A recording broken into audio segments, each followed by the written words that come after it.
Start చెప్తాను అధ్యక్ష. లోకేష్ గారు. అధ్యక్ష, ఒక మహిళ గురించి ఎవరైనా మాడితే మేము ఎమోషనల్ అవుతాం. మీరెక్కడ అవ్వట్లేదు. మేము ఒక్క నిమిషం మాజీ ముఖ్యమంత్రి గారు ఏం చెప్పారు? అక్కడికి వెళ్ళి 2 చిన్న మాటలు చెప్పారన్నారు. మీకు తెలియకపోతే మీరు బయటకు వెళ్ళొచ్చు. ఆయన ఏమన్నారు? 2 చిన్న మాటలు చెప్పారంట. ఒక తల్లిని అవమానం చేస్తారు, 2 చిన్న మాటలు ఉంటాయి మీకు? చిన్న మాటలు ఉంటాయి మీకు? సొంత తల్లి చెల్లిని గౌరవిస్తాం, మీకు అలవాట్లు ఎత్తవచ్చు. మాకుంది బాధ్యత, మా పైన ఉంది. ఒక్క మహిళ చోలికి ఎవరు వెళ్తే వదిలిపెట్టాం మేము. అది మాకున్న సంస్కృతి. అంతేగాని మీరు సమర్థించి ఎవరో క్షమాపణ అడిగారని బాస్, ఒక తల్లి జోలికి వెళ్తే ఎవరిని వదిలిపెట్టాం. Take it from us. ఎవరిని వదిలిపెట్టే ప్రసక్తే ఉండదు మా దగ్గర. ఎవరు తల్లైనా, జగన్మోహన్ రెడ్డి గారి తల్లైనా కూడా, ఎవరు తల్లైనా, ఎవరు చెల్లైనా, ఎవరు అక్కైనా, ఎవరు ఒక మహిళ జోలికి వెళ్తే ప్రజాప్రభుత్వం ఎవరిని వదిలిపెట్టే ప్రసక్తే ఉండదు. అది మా గౌరవ ముఖ్యమంత్రి గారు చెప్పారు, గౌరవ ఉప ముఖ్యమంత్రి గారు చెప్పారు. మేము ఎవరిని వదిలిపెట్టాం. ముందు మీరు చూస్తారు కదా. ఇది ఎందుకు రాజకీయాల్లో తల్లులు తీసుకొచ్చి మహిళలు తీసుకొచ్చి ప్రతిబంధం చూసుకోవడం నాకే అర్థం అంటే అధ్యక్ష. మీరు ఎప్పుడు ఇలాంటి వాక్యాలు చూడలేదు, ఇలాంటి పోషకాలు చూడలేదు. మేము అంబటి రాంబాబు అనే వ్యక్తి ఆయన దాన్ని ఆయన్ని తిడితే ఆయన తల్లి కాదా? ఆయన తల్లి కాదా? ఆయన తల్లిని తిడితే, ఆయన ప్రేరేపిస్తే దానికి ఆయన రియాక్ట్ అయ్యాడు. తప్ప ఆయన తల్లి ఒకటి, మీ తల్లి ఒకటి, నా తల్లి ఒకటి, అందరి తల్లి ఒకటే. మీ తల్లి, నా తల్లి, ఆయన అందరి తల్లి ఒకటే. కానీ ఈ సాంప్రదాయం కాదు అధ్యక్ష. ఈ సాంప్రదాయం కాదు అధ్యక్ష. వాయిస్ పెంచేంతలోను గట్టిగా మాట్లాడటంలోను, విమర్శలు పెంచడంలోను ప్రదర్శించే అధ్యక్ష. సాంప్రదాయబద్ధంగా చట్టబద్ధంగా ప్రభుత్వాలు వచ్చి చట్టబద్ధంగా సాంప్రదాయబద్ధంగా మీరు వచ్చి యాక్ట్ చేయాలి అధ్యక్ష. ప్రభుత్వం ఎందుకు ఇచ్చారు అధ్యక్ష? మీకు అధికారం దేనికి ఇచ్చారు? అధికారం చేతిలో తీసుకొని మీ ఇష్టారాజ్యంగా చలాయించమనా? అధికారంగా మీ సూచనల మీద వచ్చి కేసులు పెట్టమనా? పెట్రోల్ పంపులు ఇస్తున్నామనా? వాళ్ళకి వచ్చి బెయిల్బుల్ సెక్షన్ ఇవ్వమనా? లేకపోతే వాళ్ళ మీద వచ్చి ఆ మహిళల మీద దాడి చేయమనా? దేనికి ఇచ్చారు చట్టం? దయచేసి సార్, ఎవరు తల్లైనా ఎవరు భార్య అయినా, ఏ మహిళ అయినా అందరూ గౌరవించాల్సిందే, పూజించవలసిందే. ఇందులో ఎవరికి ఏ విధంగా భేదాభిప్రాయం లేదు అధ్యక్ష. ఎవరు చేసినా సరే తప్పే అధ్యక్ష. తప్పే అధ్యక్ష. తప్పుని సంబంధించే సమస్య లేదు అధ్యక్ష. కానీ అక్కడ పరిస్థితులు, అక్కడ వాస్తవాలు, అక్కడ జరుగుతున్న పరిణామాలు అవన్నీ కూడా ఆలోచన తీసుకున్న బాధ్యత ఉంది అధ్యక్ష. ఆయన వచ్చి చెప్పాడు, జరిగింది నా వయసుకి మంచిది కాదు, నన్ను ప్రేరేపించారు కాబట్టి నేను ఆ పరిస్థితులు నోరు జారాను, తప్పు, నేను విత్తనం చేసుకుంటాను, నా వయసుకి మంచిది కాదు, ఇది చెప్పకూడదు, అనకూడదని క్షమాపణ కోరాడు అధ్యక్ష. ఆ జ్ఞానం ఉండబట్టే, ఆ ధైర్యం, ఆ తప్పు చేద్దానే అని రిజిస్టర్ ఉండబట్టే చెప్పాడు అధ్యక్ష. నేను ఎవరిని అందగాని ఎంతమంది మీరు మాట్లాడారు? ఏ విషయంగా ఎంతమంది మీ పార్టీలో వ్యక్తులు మాట్లాడారు? అవన్నీ దేనికోసం ఎక్కడ తీసుకున్నారు? అవన్నీ నెలలో అది మీ ఇంగిలికి మైకనిసేయండి. ఏకపక్షంగా ఉండకూడదు. ఒక్క నిమిషం బొత్స గారు ఒక్క నిమిషం ఓపిక ఏనండి. మీరు వినండి దయచేసి. పెద్దవారు కొంచెం ఓపిక ఉండాలి మీకు.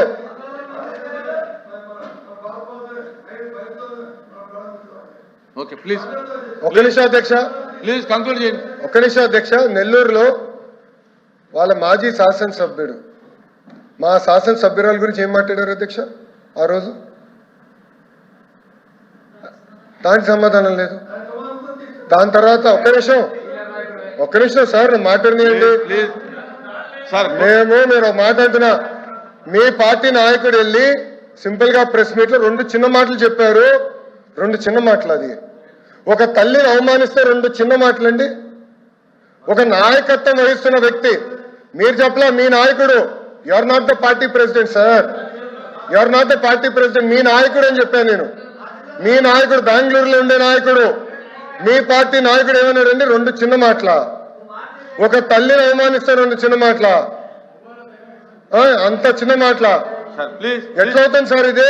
ఈ డిస్కషన్ ఒక్క నిమిషం బొచ్చగారు, మీరు ఒక మాట అన్నారు, మీరు ఆధారాలు ఇవ్వండి, విల్ టేక్ యాక్షన్ అంటున్నా. మా కార్యకర్త భారతిరెడ్డి గారి గురించి ఒక పోస్ట్ పెడితే, ఒక వీడియో చేస్తే మేము యాక్షన్ తీసుకున్నాం. అది మాకున్న చిత్తశుద్ధి. 5 సంవత్సరాలు మీరు ఏం చేశారు? మా పార్టీ ఆఫీస్ పైన దాడి చేస్తే మీరు ఏం చేశారు? ఏం చేశారు సార్? ప్లీజ్ మీరు ఏం చేశారు? సభలో మా తల్లిని అవమానించడం మీరు ఏం చేశారు? ఒక్క నిమిషం సార్, ఒక్క నిమిషం. ఎల్ఓపి గారు నేను సూటిగా ప్రశ్నిస్తున్నా.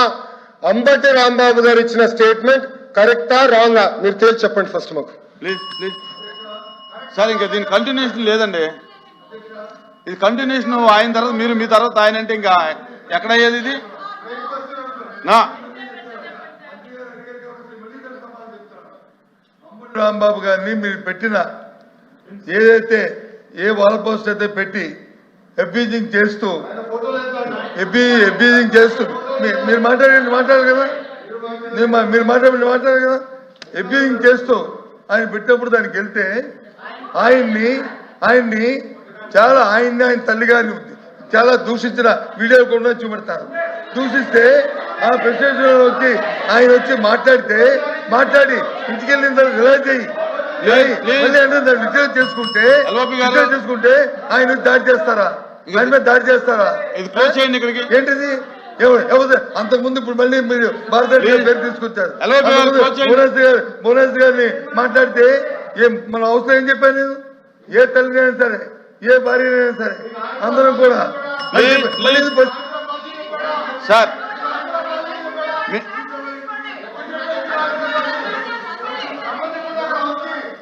ప్లీజ్ ప్లీజ్ ఎల్ఓపి గారు ఇంకా క్లోజ్ చేయండి.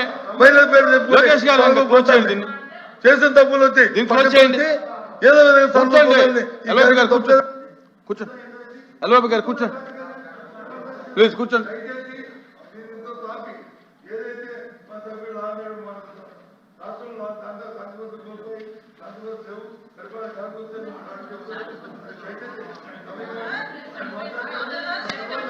ఇంకెక్కడ ప్లీజ్ మాట్లాడేది కదమ్మా, లోకేష్ గారు మాట్లాడారు కదా. ఒకటేంటంటే రాంగ్ స్టేట్మెంట్ ముందు అది డ్రాప్ చేసుకోమనండి. శాంతి భద్రతలు లేవు అన్నమాట డ్రాప్ చేసుకోవాలి. మీరు బేస్లెస్ స్టేట్మెంట్ ఇచ్చి స్టేట్మెంట్ చేస్తామంటే మాత్రమే ఒప్పుకోము. దాని గురించి చర్చించడానికి నేను రెడీగా ఉన్నా. శాంతి భద్రతల గురించి కానీ, క్రైమ్ గురించి కానీ, వాళ్ళ మీద ఎలిగేషన్స్ గురించి కానీ, దేని గురించి చర్చించడానికైనా as a home minister I'm ready. మీరు ఎప్పుడు పెట్టుకుంటారంటే పెట్టుకోండి, నేను రెడీగా ఉన్నా. దానికి అన్నిటికీ కూడా సమాధానం చెప్తా విత్ ఉదాహరణలు. ఇంకోటి చెప్తున్నా అధ్యక్ష, ఇందాకే బొత్స సత్యనారాయణ గారు గౌరవంగా మాజీ మంత్రివర్యులు, పెద్దవాళ్ళు, సీనియర్ మోస్ట్ రాజకీయ నాయకుడు, ఆయన ఒక మాట అన్నారు, అంబటి రాంబాబు గారు వాళ్ళ తల్లి గురించి ఎవరో మాట్లాడారని.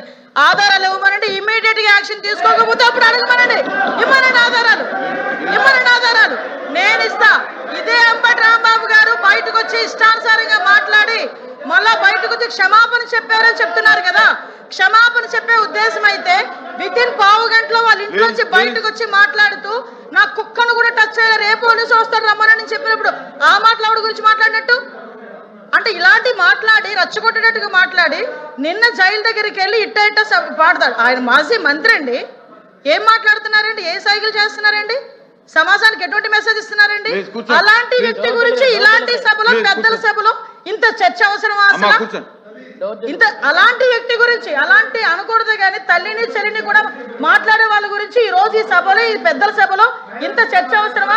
అతని గురించి వెనకేసుకు రావడం అవసరమా? అసలు మీకేమైనా అసలు సెన్స్ ఉందా అని అడుగుతున్నాను నేను. ఈ రోజు కనీసం ఆలోచన చేసుకోవాలి కదా. ఎలా పడితే అలా మాట్లాడడానికి, ఏది పడితే మాట్లాడడానికి. ఇది దేవాలయం లాంటి కౌన్సిల్, పెద్దల సభ ఇది.